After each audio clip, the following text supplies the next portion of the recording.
Lariboisière est un projet immobilier d'envergure avec la construction d'un bâtiment neuf qui ouvrira ses portes en 2026 et qui regroupera sur 489 lits l'ensemble de nos activités d'hospitalisation, soins critiques, plateaux techniques et urgences. Au-delà de la nécessaire modernisation de notre infrastructure immobilière, le projet porte également une ambition d'innovation organisationnelle, technologique et numérique au service de nos patients et de nos équipes. Le nouveau Lariboisière, c'est 46 000 m² de construction neuve et 8 000 m² de restructuration lourde dans un milieu urbain très dense et au sein d'un hôpital en activité 24 heures sur 24, ce qui nécessite une communication permanente auprès des acteurs locaux et du personnel hospitalier. Pour nous, ce projet, c'est vraiment un défi opérationnel, technique, mais surtout humain, puisqu'on aura en pointe près de 600 professionnels du BTP qui vont travailler sur cette opération. Aujourd'hui, on est dans un hôpital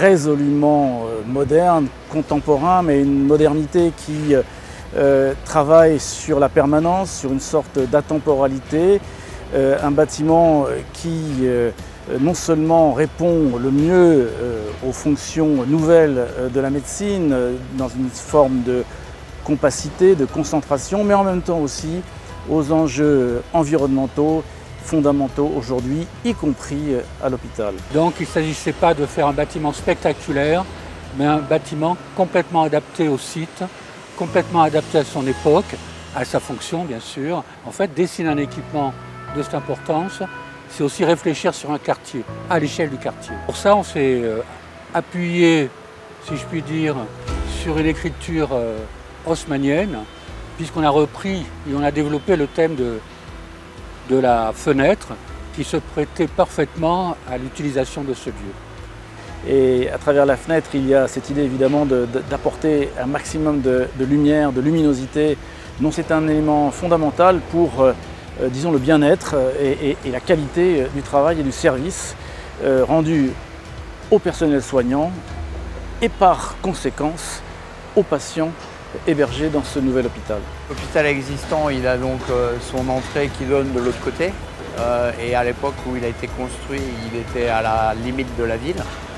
La limite de la ville, c'était le mur qui était à la place du métro aérien aujourd'hui. Et donc dans le nouveau projet, en fait, on a retourné le bâtiment. Donc l'entrée principale se trouve de l'autre côté. Donc entre guillemets vers l'extérieur de Paris, vers les faubourgs. On va recréer un centre d'intérêt autour de l'entrée de l'hôpital. Donc ça, je pense que c'est vraiment l'une des particularités du projet.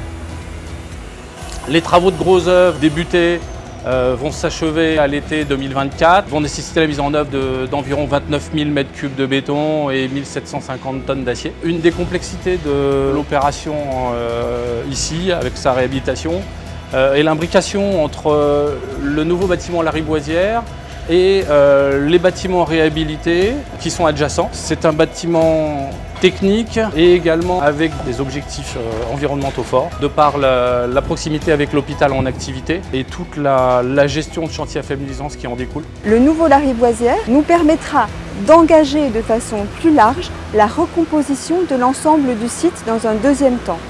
Cette recomposition se traduira par la réhabilitation de nos bâtiments historiques, par la densification de nos activités avec le transfert d'un certain nombre d'activités de Fernand Vidal, mais aussi de la rhumatologie de Bichat. Et enfin, la libération des locaux nous permettra d'engager la création d'un vaste centre de recherche qui permettra de regrouper l'ensemble de nos équipes scientifiques au plus près des patients.